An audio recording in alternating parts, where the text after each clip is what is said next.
en esta familia me odian. Tal vez deberías pedir a San Nicolás una familia nueva. No quiero una familia nueva, no quiero otra familia. Las familias son un asco. Quédate ahí y no quiero volver a verte por el resto de la noche. Y yo no quiero verte por el resto de mi vida. Y tampoco quiero volver a ver a nadie. Espero que no hables en serio. Hey, buenos días, tardes, noches, o el momento en el que corresponda la escucha de este nuevo episodio de Nos Olvidamos a Kevin Podcast, un podcast de cine. Mi nombre es Mauro y hoy vamos a hablar del señor Will Ferrell, uno de los mejores y más consagrados humoristas de la historia del cine y la televisión. Vamos a hablar de él, vamos a hablar un poco de su historia, de 3 películas que elegí para este especial de Will Ferrell, pero no vamos a tocar la faceta humorística. Hoy vamos a hablar de Will Ferrell en su faceta dramática, en esos roles que realmente lo han desafiado. Antes de hablar de eso, un pequeño disclaimer.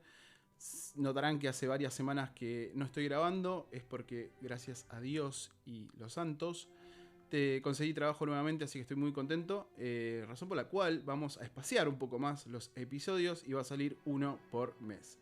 La idea es que hasta fin de año lleguemos con 20 episodios, siendo esta la primera temporada de Nos Olvidamos a Kevin y veremos cómo sigue este proyecto. Dicho esto, avanzamos y arrancamos con la primera película que tenemos para hoy, del señor Will Ferrell.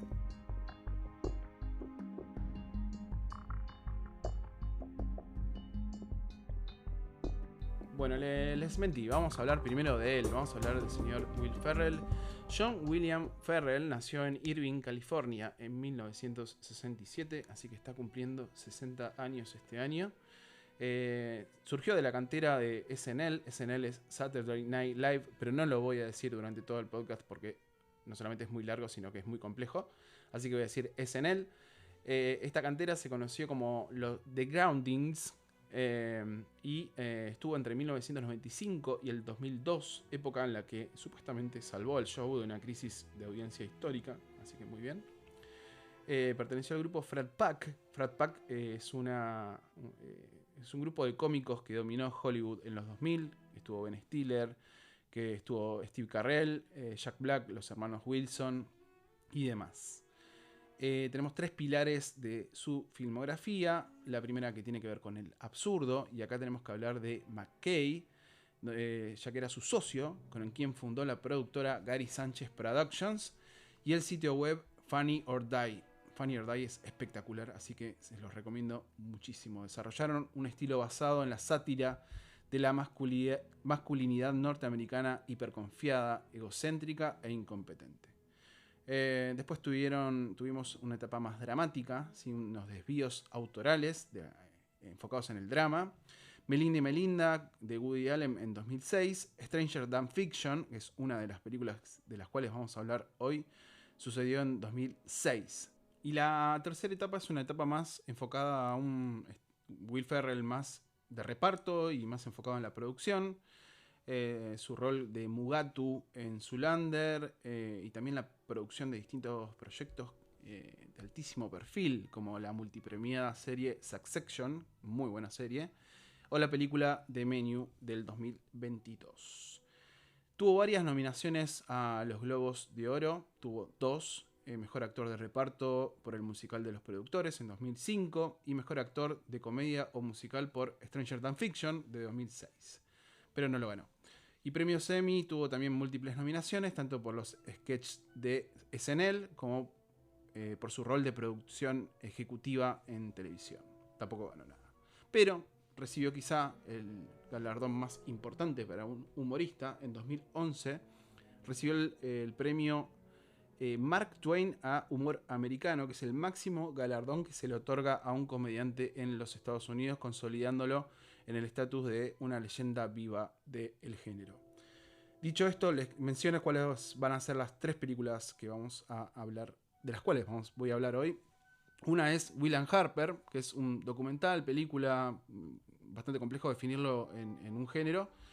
Vamos a hablar de Stranger Than Fiction. Es la mencionada película, realmente es una película que podría considerarse de culto, realmente es muy interesante y vamos a ver por qué. Y en el último punto vamos a hablar de una peli que quizá no sea tan buena, pero sí lo desafió, como decía al principio, en su rango actoral y tiene que ver con la película Everything Must Go. Así que dicho esto, vamos a arrancar con la primera de todas. Vamos a hablar de Will and Harper.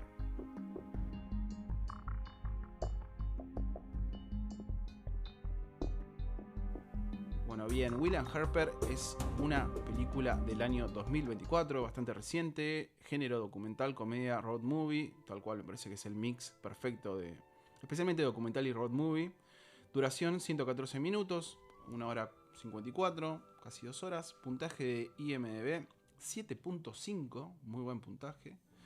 El director fue John Greenbaum, a quien no le veo nada muy saliente en su trayectoria. Fue distribuida por Netflix. Costo de producción, no se ha hecho público el presupuesto, así que no lo sabemos. Y recaudación tampoco, pero sabemos que le fue bien porque los derechos los compró Netflix y lo distribuyó en todo el mundo. ¿Dónde fue filmada? Fue rodada a lo largo de un viaje en carretera, que ahora vamos a mencionar, cruzando Estados Unidos, partiendo desde Nueva York hasta Los Ángeles, California, pasando por paradas clave como Indiana, Texas y zonas rurales de los Estados Unidos. El documental fue bastante bien visto por la crítica. Consiguió el premio GLAAD Media, ¿sí?, a mejor documental. Después en el Festival de Cine de Sundance, en la selección oficial, estreno mundial con ovación de pie, así que le fue muy bien. Critic Choice Documentary Awards, múltiples nominaciones, incluyendo mejor documental a comedia. Y en los premios Peabody, nominado y reconocido su impacto a la integridad narrativa. Arrancamos con la película. La película arranca explicándonos un poco el contexto de todo esto, donde Will recibe un mail de uno de sus mejores amigos y compañeros de laburo en SNL durante muchísimos años, que es el señor Andrew Steele, que dice lo siguiente: ya no va a ser Andrew Steele. Hola a todos, tengo algunas noticias. En los últimos 10 años he estado tratando de entender qué me está pasando. He intentado superarlo una y otra vez a lo largo de mi vida, y ahora me rindo. Voy a transicionar y viviré como mujer. Sé que para muchos de ustedes esto será un shock, y para otros quizá no tanto. No soy una persona política por naturaleza, pero ahora, como mujer trans, estoy en una arena política, me guste o no. Solo les pido que por favor me apoyen. Soy Harper. Mis pronombres son ella, su. Y si alguien se equivoca de género conmigo, no tiene por qué ser un gran problema. Pero por favor simplemente digan, no, no te refieres a ella. Mi mayor temor es perder a las personas que quiero. La gran pregunta cuando uno sale del closet es, ¿seguiré siendo amado? Dudo que ser una mujer trans cambie mucho mi personalidad. En lugar de ser un imbécil, seré una perra. No haré esto con gracias. Y firma con nombre pendiente, que luego va a firmar como Harper. Bueno, lo primero que expresa al blanquear su nueva identidad Harper es que le da miedo que ya no la quieran más. Es algo bastante profundo e impactante.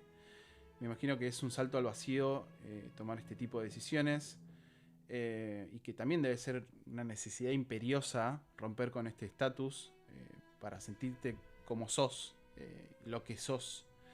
Debe ser como saltar en un avión en movimiento sin certeza de que tenés un paracaídas, así de drástico. Estamos hablando de una persona de 60 años, que no es menor.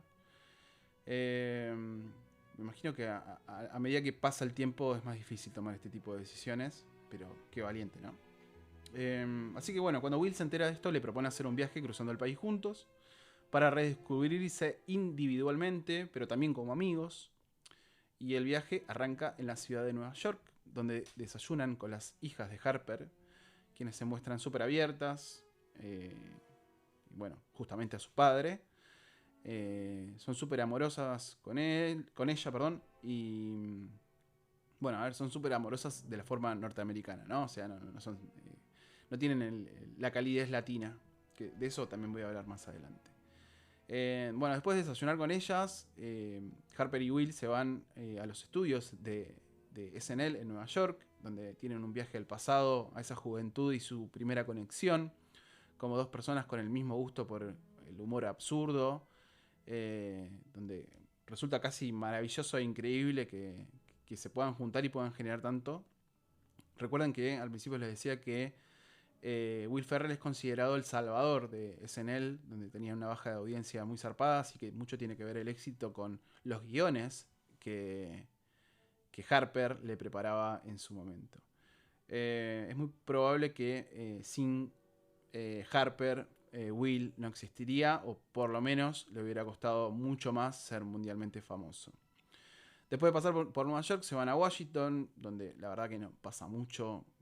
Es una ciudad, por lo que pinta, ¿no? O lo que dicen en la película, bastante de mierda. Y se van rápidamente. Llegan a Indiana y en el transcurso de estas charlas vamos desculando lo complejo y valiente lo que les mencionaba recién, que implica para un tipo de 60 años tomar este tipo de decisiones. Tienen charlas realmente muy, muy lindas, muy profundas. Will, que ideó esta aventura para acompañar a Harper en estos típicos y peligrosos viajes de ruta que solía hacer o que hizo durante toda su vida, se muestra como un tipo muy amable, comprensivo y con el ego muy bien ubicado, porque siempre le da la oportunidad al otro para mostrar lo que siente. Hay mucha empatía en esta película, especialmente en los ojos de Will Ferrell. Realmente parece que es un tipo que se interesa en las personas porque tiene muy claro que en esa lectura está la base de la actuación, ¿sí? De leer bien a la gente. Quizá parezca que es mucho para un humorista que hace payasadas, pero yo lo interpreto de esta forma. Me parece que al margen de que sí es un gran humorista, no solamente es eso, sino que también es un gran actor. Bueno, Harper le dice en estas tantas charlas que tienen: estaba nerviosa cuando te lo conté, pero sé que tu intuición es buena. Esto creo que lo describe de pie a cabeza a Will Ferrell. Es justamente lo que transmite, o por lo menos en este documental Road Movie. Bueno, van a un partido de los Indiana Pacers de básquet de la NBA y Harper está preocupada porque dice cómo va a tomarse este entorno tan masculino desde esta nueva perspectiva que tiene. Cuando revisan lo que pasó esa noche, siente mucho alivio porque entiende que este viaje es una prueba y estar con Will en esta aventura le da muchísima tranquilidad. Hay algo importante que mencionar, aunque parezca una obviedad. Al final del camino se van a separar y van a seguir sus vidas, lógicamente, individualmente. Y lo que hagan con lo que aprendan en este viaje es realmente lo importante. Entonces como que hay un halo de cierta melancolía y miedo en el aire de qué suerte le deparará a Harper, especialmente que está con este desafío en un mundo tan complejo, después de separarse de Will, que todo el tiempo la está acompañando y es un buen amigo, se nota que lo es. Tampoco soy tan inocente como para no entender que Will Ferrell es un gran empresario y que vio en todo esto un buen negocio, porque obviamente le vendió los derechos a Netflix, así que algo ha sacado. Pero así todo, es un gran amigo porque tranquilamente pudo haber ocupado ese tiempo y su talento para generar esa guita de otra forma. Así que acá está ayudando a su amiga y eso es bastante noble. Podría estar haciendo cualquier otra cosa. Sigue el viaje, pasan por Illinois, donde hablan con otra persona trans que tiene la misma edad de Harper y le cuenta su experiencia. Dice que de chica sabía que algo era distinto en ella y le rezaba a Dios, y esto es muy triste y choqueante, le rezaba a Dios para que me arregle o me mate. Bueno, acá entramos en tema de salud mental. Para una persona trans es muy importante el cuidado y todo lo referido a la salud mental, porque están expuestas a un mundo horrible, y cuando digo mundo me refiero incluso a sus familias y amistades. Es un mundo hostil, especialmente con ellas. Insisto con el tema de que qué valiente tenés que ser para hacerte cargo de lo que sos, y también siendo una persona madura. Acá también podemos entrar en el análisis típico del humor, que es cuáles son los límites del humor, y ahí podríamos revisar un poco más el tema del cuidado con estas minorías que viven rodeadas de hostilidad. No digo mantener todo dentro de una cajita de cristal, pero sino quizá deberíamos como sociedad ser un poquito más amables. No sé si es la palabra amables, pero por lo menos conscientes de todo aquello que padecen. Siguiendo un poco con la peli y sin hacer tanto análisis, porque ahora voy a ir un poco más profundo en esto, quiero resaltar que la banda de sonido del documental es extraordinario. Hay muchísimas bandas que por oído y solistas que por oído vas a escuchar y decir, che, esto es una gran canción. Tienen muy buenas canciones. Tenemos a Bob Dylan, tenemos a Frank Sinatra, tenemos a Macy Starr, tenemos a Paul Simon, tenemos a Tom Petty y en especial el tema que hizo Kristen Wiig, que es una ex compañera de SNL, humorista, amiga de ambos, que hizo el tema Harper and Will Go West, que es un temazo súper emotivo con el que cierra este documental. Les recomiendo que, si no ven la película, entiendo, decisión de cada uno, ¿no? Pero vayan a buscar este tema a Spotify y vean qué hermoso que es. Harper and Will Go West es un temazo. Avanza el viaje y se encuentran con la hermana de Harper y le preguntan qué fue lo primero que pensó cuando ella le contó de su decisión, y dice: me dio pena que haya reprimido tanto tiempo eso que le pasaba. Repasan viejas fotos de la niñez y entendemos la cantidad de tiempo que una persona puede llevar eso encima. La cantidad de días, semanas, meses, años que implicaron para Harper soportar y procesar esto que sentía en el cuerpo. Y, porque acá está el tema, vivimos en un mundo súper jodido y no hay una forma amable para decir que cada uno debería hacer lo que quiera sin darle tantas explicaciones a nadie. Ni a las personas, ni mucho menos a las instituciones. Perdón si a alguien le suena que esto es un discurso woke o progre o el tinte que le quieran poner. No va por un lado ni siquiera político, es simplemente la lógica. ¿Por qué hay que dar tantas explicaciones? ¿Por qué hay que explicar si te sentís mujer, hombre o lo que sea? Si querés hablar con la E, si querés defender X causa social. ¿Por qué hay que dar explicaciones? Realmente la vida es muy corta. Tenemos muy poco espacio para desperdiciar tiempo en ocuparlo en los demás, estar juzgando a los demás. Creo que es uno de los grandes aprendizajes de esta película. También siento que podemos ser un poquito más combativos. Un poquito no, tenemos mucho más combativos en este sentido, de plantarnos mejor y derribar esos prejuicios estúpidos para vivir un poco más, no sé, livianos el tiempo que nos toque vivir. Porque tampoco es mucho, chicos, es ínfimo. No sé, a ver, cuando era chico me preocupaba, cuando era más chico, che, este debe estar ahora hablando mal con su familia porque hoy en la oficina le respondí raro, o me comporté de una forma que no sé, capaz que le molestó, qué sé yo. Bueno, la realidad es que con el tiempo me fui dando cuenta de que cada uno tiene un quilombo hermoso en la vida, que también tienen que aceptar lo efímero que es la vida, y recién ahí uno se preocupa por los demás. Y si sos tan miserable como para quedarte con algo que te molesta mucho del otro, y hermano, la verdad que tenés un problema. Ahí Harper nos deja una gran enseñanza y dice: no hay que subestimar el daño que la gente le hace a otra. Y totalmente es eso. O sea, el mundo va a ser mejor cuando alguien, no sé, obligue. Ya el tema de la obligación no, pero cuando nos demos cuenta que ir a tener terapia, o sea, ir a terapia es fundamental. Es tan importante como ir a medirse la presión o no sé, cuidarse la salud física. La cabeza es tan importante como el físico. Una cosa responde por lo otro. Creo que hay un grave problema, especialmente en Estados Unidos, donde son tan racistas, xenófobos, son misóginos, son clasistas. Tiene un montón de problemas que después decantan culturalmente en otras naciones como las nuestras, como cualquiera de Latinoamérica, que absorben en mayor o menor medida lo que la cultura norteamericana nos vende. Súper zurdo lo que estoy diciendo, perdón, pero no, es realmente lo que pienso. Pienso que podríamos convivir y ser una sociedad más sana y no vivir del derrame de otras culturas. Y si esas culturas están enfermas, no sé, ayudarlos a pensar la vida desde otro lugar.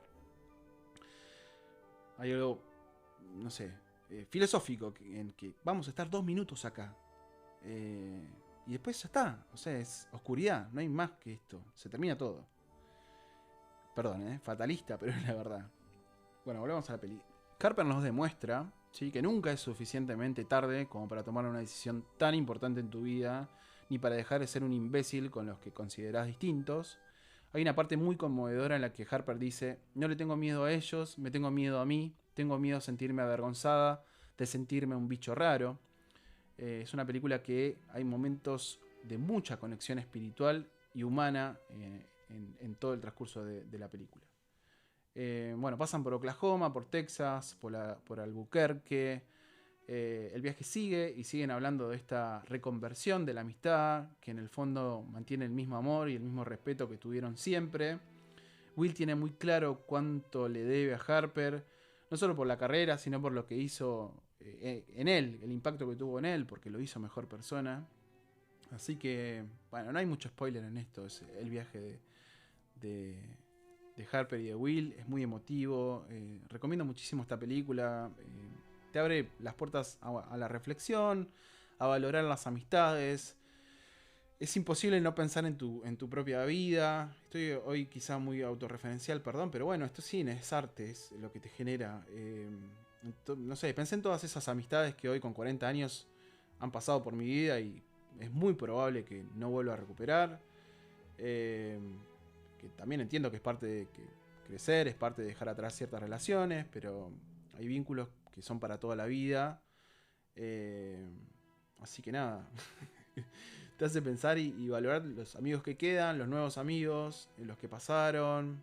Pero bueno, Will and Harper es realmente mucho más que una película, es una invitación a tener una nueva oportunidad. Así que aplaudo mucho este documental, road movie, película, o lo que no sé, el título que le quieran poner, está buenísimo. Véanla, está en Netflix. Si no lo ubican ahí en cualquier torrent, Will and Harper, peliculón, no se la pierdan. Así que, dicho esto, vamos con Stranger Than Fiction, la próxima película del señor Will Ferrell.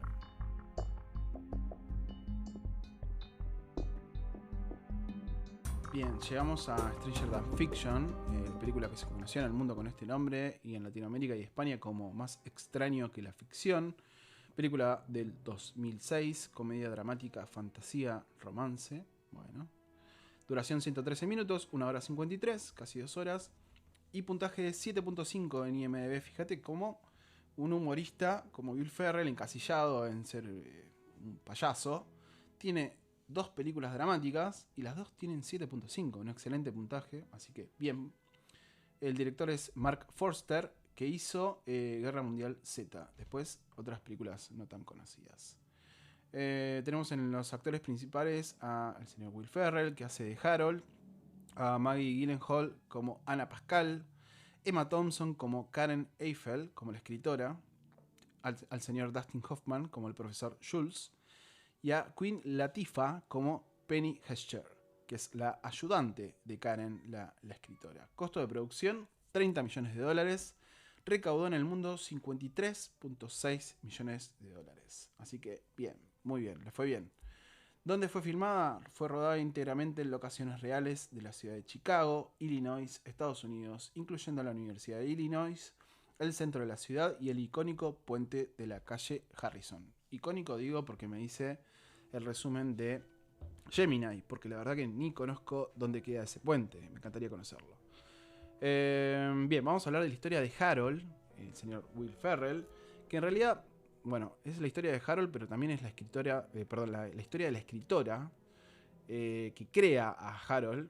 Pero bueno, en definitiva, el protagonista es él. Es un tipo muy metódico que empieza a escuchar una voz de una mujer, que empieza a narrar su vida, las cosas que hace, de la forma en que hace esas cosas.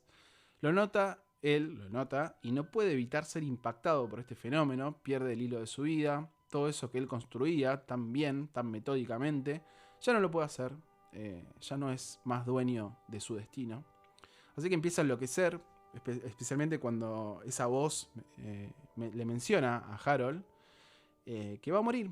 Pero no le dice directamente, sino que narra lo que está sucediendo y dice, bueno, Harold no sabe que va a morir.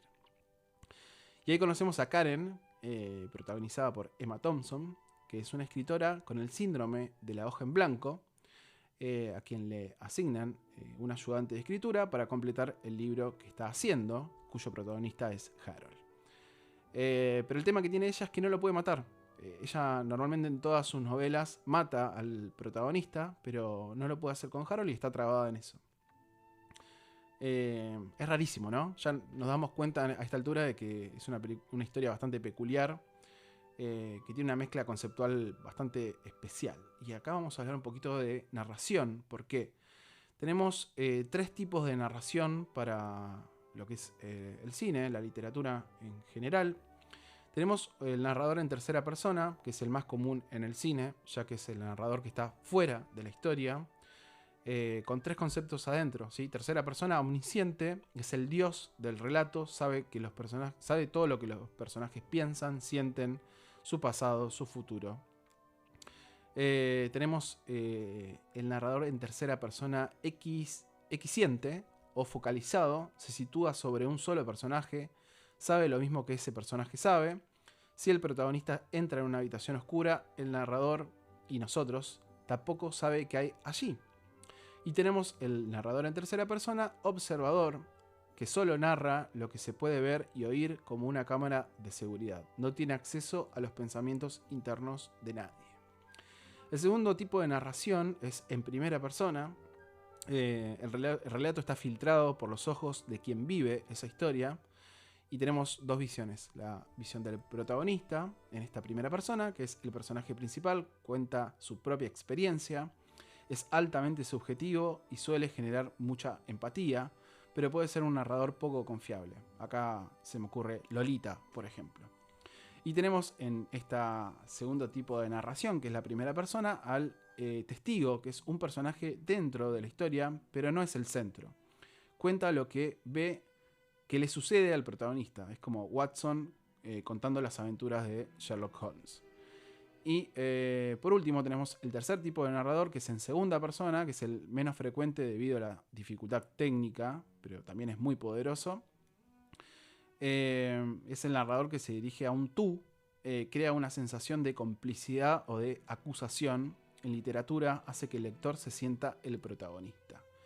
Y el segundo tipo de narrador de segunda persona es en el guión. Se usa poco, salvo en recursos de rompimiento de la cuarta pared, donde el personaje mira a la cámara y te habla directamente a vos, convirtiéndote en parte del relato. Así que tenemos 3 tipos de narradores, en tercera persona, primera persona y segunda persona.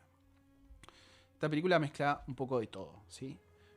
Volvemos a Harold, que conoce por su laburo de auditor a Anna, que es una pastelera que tiene un local, a quien no le da mucha pelota el tema de los impuestos. Así que bueno, por eso se conocen. Ella está en las antípodas de lo que es Harold, porque es explosiva, es idealista y libre de cara al mundo. Bueno, la actriz que interpreta a Anna es Maggie Gyllenhaal, a quien, bueno, ya hablé de ella en el especial 2004. Si no lo escucharon, vayan a escucharlo. Cuando hablé de la película Frank y repasé también un poco de Batman, El Caballero de la Noche, es una actriz que no me agrada mucho. No me genera mucho. Y eso es muy poco. Así que, bueno, ahí está. Haciendo lo que puede. Bueno, Harold, dada esta circunstancia, pide ayuda profesional. La psiquiatra que le asignan teme que tenga un brote psicótico con principio de esquizofrenia. Pero bueno, luego de evaluarlo un poco, dice, bueno, este no es el caso. Así que le recomienda hablar con un especialista en literatura. Y ahí aparece el gran Dustin Hoffman como un profesor en letras que ayuda a nuestro protagonista a encontrar estos detalles literarios sobre la historia que esta voz está narrando. Bueno, pronto se dan cuenta que no tiene control de su vida. Justamente esta persona tan metódica que necesita el control de su vida. Hay una escena muy graciosa donde el profesor que interviene un poco como Robin Williams en La Sociedad de los Poetas Muertos, le sugiere que no haga nada, ¿sí? Que vaya a la casa y que mañana no haga nada. Porque quiere saber si Harold le da forma a la trama o la trama es quien busca a Harold. Y bueno, él le hace caso, no va a laburar, no atiende las llamadas, no se mueve el sillón. De hecho es muy gracioso porque tiene un papagayo, o sea, ni siquiera para hacer pis se levanta del sillón. Pasa todo el día, es bastante tedioso, pero el chabón está firme en no moverse del sillón, está muy bien. Y de repente entra por la ventana los brazos de una retroexcavadora que agarra la tele y la saca por la pared. Una locura absoluta. Y esto que no tiene ningún tipo de sentido termina siendo un error de unos operarios que están haciendo unas remodelaciones. Pero el mensaje realmente, eso es lo que pasa en lo práctico, pero el mensaje acá es, che, Harold, no tenés más control de tu destino, de tu vida. Entonces, el profesor, Dustin Hoffman, al no encontrar salida, le recomienda que salga a vivir la vida y que tenga una aventura, porque ya está, como que tiene la suerte echada y que indefectiblemente va a morir. Entonces, que bueno, que aproveche el tiempo que le queda. Hay un detalle, que Will Ferrell es denominado con un adjetivo que es goofy. Es una persona goofy, ¿sí? Es un actor goofy, pero es una persona goofy. Y significa que actúa de forma torpe, ridícula, tonta o despistada. Que el término obviamente proviene del famoso personaje de Disney, que en Latinoamérica lo conocemos como Goofy, como Tribilín. Y se usa para describir a alguien que hace las cosas con gracia y de una manera poco convencional. Pero en esta película particular, este Goofy Will Ferrell se corre un poco de ridículo y independientemente del humor intrínseco que tiene él, puede también generar esta calidez tan amplia que tiene y puede emocionarte en un papel serio. Así que, como siempre digo cuando hablo bien de un actor, lo hace muy bien. No quiero contar mucho más. Llega un momento en que dejé las anotaciones y me dispuse a ver la película. La disfruté muchísimo. La recomiendo también un montón. Es una película tierna, reconfortante, y acá también entra un término que busqué porque me sonó, que es una comfort movie. Es el término más popular en la actualidad. Describe a ese tipo de películas a la cual recurrís como un lugar seguro, cinematográfico, cuando estás estresado o triste. Son historias que ya conoces, por lo que te generan familiaridad, alivio y calidez. Así que sí, totalmente, es una comfort movie 100%. Es una peli muy curiosa, especialmente la forma en que elige la peli ser narrada. Es el mix entre un contexto realista, la fantasía, porque esto es imposible que suceda. Y el resultado es una caricia, ¿sí? Es una película que pasa, te deja algo lindo y la terminaste de ver y te quedas con una buena sensación, un poco confundido en el transcurso, pero aliviado y feliz cuando termina la peli. Así que vean Más extraño que la ficción, porque creo que si no la vieron los va a sorprender para bien. No voy a spoilear más nada. Así que dicho esto, vamos a la última peli que tenemos para hablar hoy del señor Will Ferrell, que es Everything Must Go.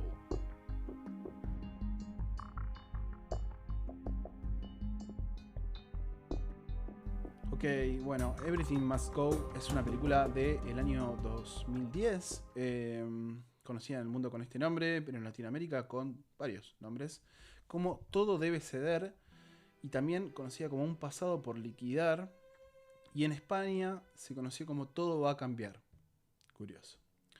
Género drama comedia negra, duración 97 minutos, 1 hora 37. Puntaje en IMDb, acá bajamos bastante a 6.4. La verdad que sí, no es una película tan angelada como las que mencioné anteriormente. Director Dan Rush, que venía a hacer spots de publicitarios en la tele.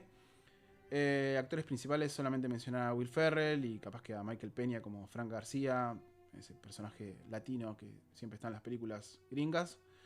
Y acá también un poco de síntoma de que no es tan buena película, porque el costo de producción fue de 5 millones y la recaudación global fue de 4.4, o sea que ni siquiera salió saldada. fue grabada en Phoenix, Arizona, en un barrio suburbano real de estas localidades. Así que vamos a hablar de él. Que también, aparte de ser un goofy, como mencioné anteriormente, me surgió el concepto después de escuchar un capítulo de Hoy Tras Noche con Fio Sargenti y Santi Calori, que hablaban del Gentle Giant, que me quedó sonando en la cabeza, no sé por qué lo mencionaban, pero dije, che, Will Ferrell es realmente un Gentle Giant, y que es personas o animales, en varias acepciones que tiene, describe a alguien de gran tamaño, complexión robusta o fuerza imponente, pero que tiene un carácter sumamente dócil, pacífico y amigable. Suele asociarse con razas de perros grandes, como el Gran Danés o el San Bernardo, o animales imponentes pero pacíficos, como los elefantes. Así que Will Ferrell también es, aparte de ser un goofy, es un Gentle Giant. El chabón mide 1,91 y pesa 100 kilos, así que totalmente. Bueno, Will es un actor que, a pesar de estar pasando un momento personal horrible, también le pueden pasar cosas graciosas. Pero independientemente de esto, en esta película lo vamos a ver, roto, completamente roto. No hay tanto humor en esta película. Es un tipo que es un adicto, es un alcohólico, que está perdiendo el control de su vida. Es bastante parecido a Stranger Than Fiction, pero esto sí es la vida real, no hay fantasía. Algo curioso de Will Ferrell es que también tiene la capacidad de hablarte con los ojos. Y en Everything Must Go se lo ve desahuciado, triste, enojado. Está pasando un momento realmente de mierda, lo echaron del laburo, la mujer lo abandonó, tiene un problema con el alcohol bastante grave. Es un hombre roto, que sabemos que por este tipo de películas va a tener un camino de redención para volver a controlar esta vida. En el interín de que su germu le sacó todas las cosas a la vereda y le cambió la cerradura de la casa, conoce a su nueva vecina, que inmediatamente detectamos posiblemente sea un interés amoroso / amistoso. También forja una amistad con un pibito del barrio, que se involucra tanto con Nick, que quiere seguir sus pasos y convertirse en un vendedor. Nick es un exitoso vendedor, pero tiene realmente... O sea, le va bien en el laburo, pero cuando mezcla su vida personal con el laburo es donde la caga, porque tiene bastante problemas para controlar el consumo de alcohol principalmente, y cómo se maneja con respecto a los demás. Así todo, es un gran vendedor, y el pibe lo nota y quiere ser como él. Este camino de redención abierto puede abrir también justamente la puerta a que en este caso Nick, se convierta en el mecenas de este pibe. Así como que vemos ya distintas aristas donde él podría reinventarse o reconstruir su vida con estos dos vecinos. La chica embarazada, no es menor decirlo, que se muda enfrente de su casa, y el pibito este que da vueltas y lo ayuda en todo. La verdad es un crack. Bueno, transcurre la peli, se reencuentra con una amiga, él quiere entender un poco en qué situación está, no deja de tomar alcohol todo el tiempo, vive en el patio delantero de su casa de una forma bastante rústica, pero bueno, es lo que le toca.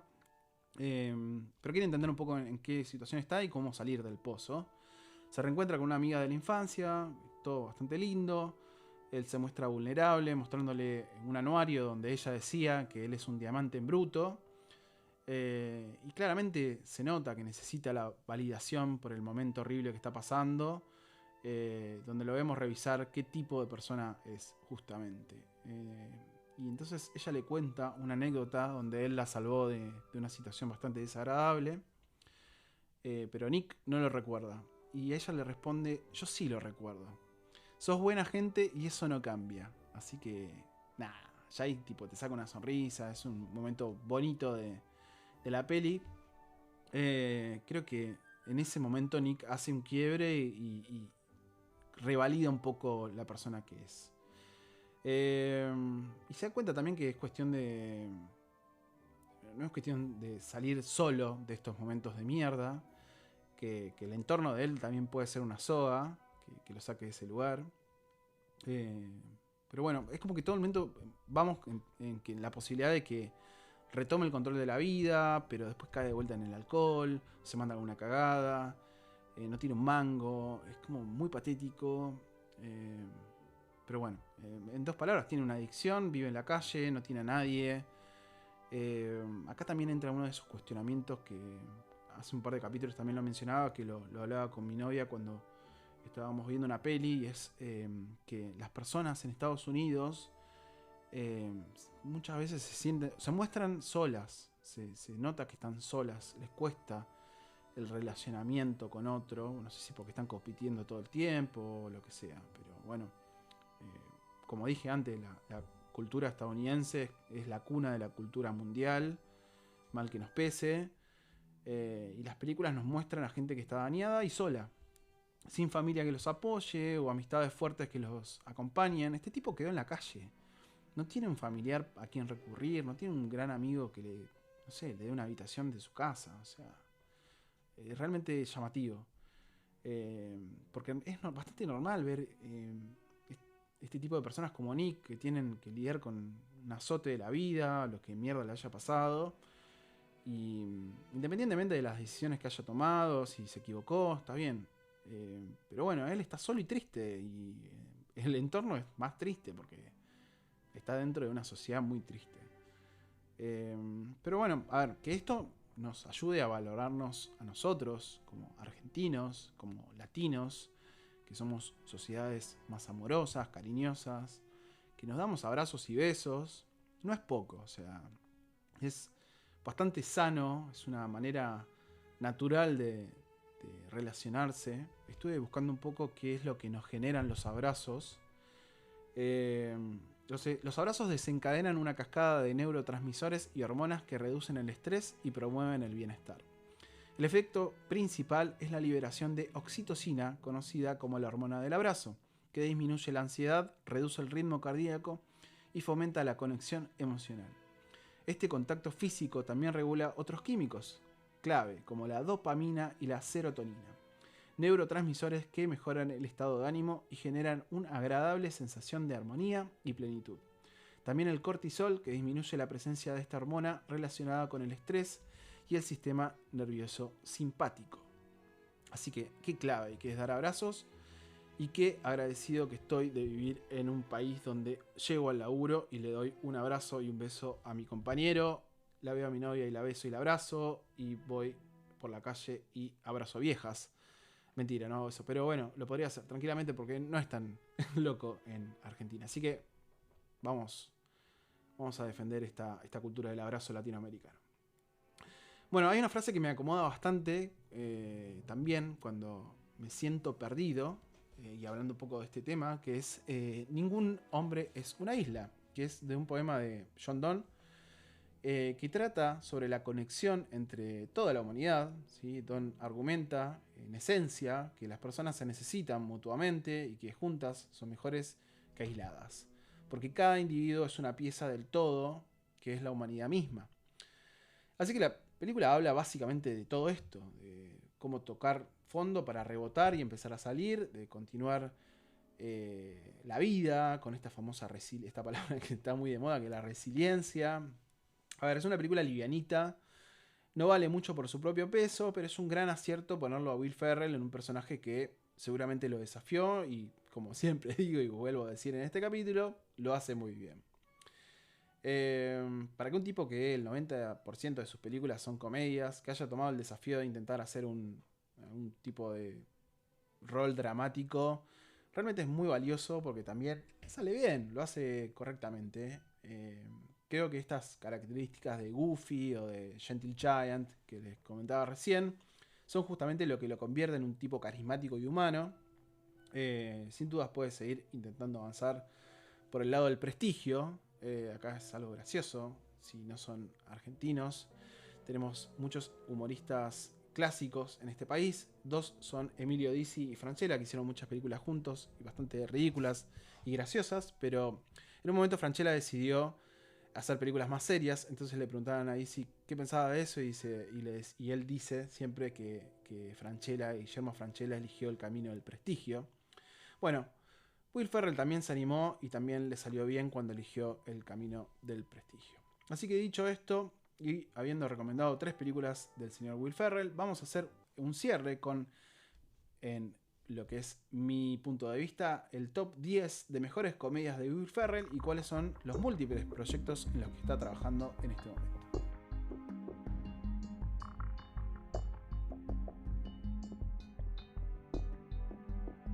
Bueno, hemos repasado 3 peliculones de Will Ferrell en facetas que desconocíamos o capaz que no están tan vistas, pero vamos a el foco de él, que es el humor. Y este es mi top 10 de mejores películas de humor de Will Ferrell. Puede ser protagonista o no tanto, o coprotagonista, pero identifico en estas películas algo especial. La 10ª es Kicking and Screaming, que es la película de fútbol en la que él es padre de un pibe que juega al fútbol bastante mal y se pelea con el padre, con el abuelo del pibe, porque tienen 2 equipos distintos y la verdad que pasan cosas muy graciosas. Muy buena película, Kicking and Screaming, una película muy de Telefe, de un sábado a la tarde, así que seguramente la vieron por ahí. La 9ª posición es para Blades of Glory, que es la película de patinaje artístico, muy, muy ridícula y muy, muy graciosa. Y acá también entramos en el submundo, que podríamos hacer un especial también de películas deportivas de Will Ferrell, porque está tocando muchos deportes. Y ahora vamos a ver también con los próximos proyectos que tiene. La 8ª película es The Other Guys, donde está con Mark Wahlberg, y la verdad que es muy, muy, muy gracioso el intercambio que tienen él como una persona dócil y tranquila, y Mark Wahlberg, que es un tipo más explosivo y jodido, por decirlo de alguna forma. Vamos a la 7ª posición, donde tenemos a Step Brothers o Los Hermanastros, donde comparte pantalla con el gran Adam McKay, que también fue su socio en algún momento y lo vimos en pantalla en varias películas. Es un peliculón donde se comportan realmente como 2 pendejos. Es muy gracioso. 6ª posición para Zoolander, donde hace el icónico Mugatu. Gran película. Estoy hablando de la primera, no de la segunda, pero la primera está tranquilamente en la 6ª posición. 5ª posición para Anchorman, donde hace de presentador de un noticiero. Muy, muy gracioso, especialmente la escena de la erección, donde él dice, no, es una ilusión óptica. Muy gracioso. Bueno, después tenemos en la 4ª tenemos a Semi Pro, gran película, donde él es dueño y jugador de un equipo de básquet, la rompe toda, y este equipo quiere ser parte de la NBA.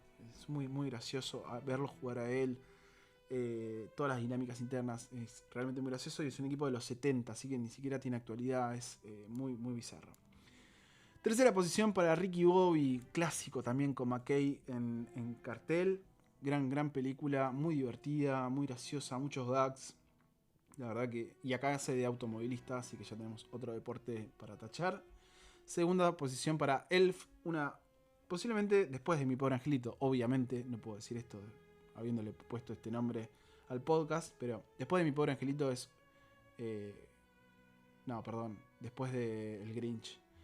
Mi Pobre Angelito, El Grinch y Elf. Elf es una gran película navideña y es una muy, muy graciosa película donde ni siquiera es grotesco, sino que es una inocencia absoluta y la comedia es blanca, 100% blanca. Y 1ª posición, una de mis comedias favoritas, y no debe estar top 3 seguramente, que es Old School, You're My Boy Blue, You're My Boy. Gran película también, muy, muy graciosa, muchos gags, uno tras del otro. Son gente adulta que quiere entrar en una fraternidad, generar su propia fraternidad, donde tienen el director de una institución que es un hinchapelotas. Pasan cosas muy graciosas, los hacen competir, se muere un viejo que también es tipo un santo y se convierte en un mártir. Es todo muy gracioso. La escena que le aparece desnudo y que lo descubre la mujer corriendo por la calle en bolas porque está muy en pedo. Es muy, muy graciosa. Old School, gran película. Así que tenemos 10ª posición, Kicking and Screaming. 9, Blades of Glory. 8, The Other Guys. 7, Step Brothers. 6 para Zoolander. 5 para Anchorman. 4 para Semi Pro. 3 para Ricky Bobby. 2 para Elf. Y la 1 es Old School. Estas son mis películas de Will Ferrell favoritas. Y vamos a hablar por último, para cerrar este episodio, de los nuevos proyectos que está trabajando el señor Will Ferrell. En julio de 2026, en breve, en este próximo tiempo, sí, ya faltan menos de 2 meses, va a estrenar en Netflix una serie que se llama The Hawk, ¿sí? Es su gran regreso al formato de serie de comedia y a las sátiras deportivas. Will Ferrell interpreta a Lonnie the Hawk Hawkins, una antigua leyenda del golf, otro deporte, por eso les decía, ya está abarcando absolutamente todos los deportes, obstinada en no retirarse a pesar de que su cuerpo y su familia le dicen basta. La verdad que tiene mucha pinta esto y debe ser bastante gracioso. Puede salir también muy mal, pero bueno. Esto a nivel series de streaming. En películas tenemos 2. Tenemos Judgment Day, dirigida por Nicholas Stollers, que hizo The Neighbors. Es una comedia de acción donde Ferrell interpreta a un megalómano juez de un reality show judicial. La trama arranca cuando un joven ex convicto, interpretado por Zac Efron, toma el set de televisión como rehén en plena transmisión en vivo, culpando al juez de haberle arruinado la vida con un fallo injusto. Pita también bastante graciosa. Tenemos otra película que es un largometraje documental que se llama Playing POTUS, dirigido por John Greenbaum, que explora la tradición estadounidense de parodiar a los presidentes en televisión y su impacto real en la política. Ferrell, habiendo dejado una marca imborrable con su imitación de George Bush en SNL, es una de las figuras centrales en las entrevistas junto a otros históricos del programa como Dan Carvey. Así que tiene mucho para dar esta Playing POTUS. POTUS es President of the United States. Creo que es el nombre que se le da por eso a POTUS. Bastante gracioso porque también es una planta. Y otros proyectos en preproducción. Tenemos a Tough Guys. Es una comedia de acción que coprotagonizará junto a Ryan Gosling. La historia sigue a 2 matones de bajo nivel que se cansan de ser peones prescindibles en el submundo criminal y deciden abrirse camino por su cuenta bajo sus propias reglas. Y por último, tenemos en otra preproducción a Street Justice, proyecto de comedia donde Ferrell está involucrado como protagonista y productor. Interpretará a un personaje que parodia al arquetipo de justiciero rudo de los 70 al estilo Dirty Harry o Harry el Sucio, tomando la justicia por mano propia de la forma más absurda posible.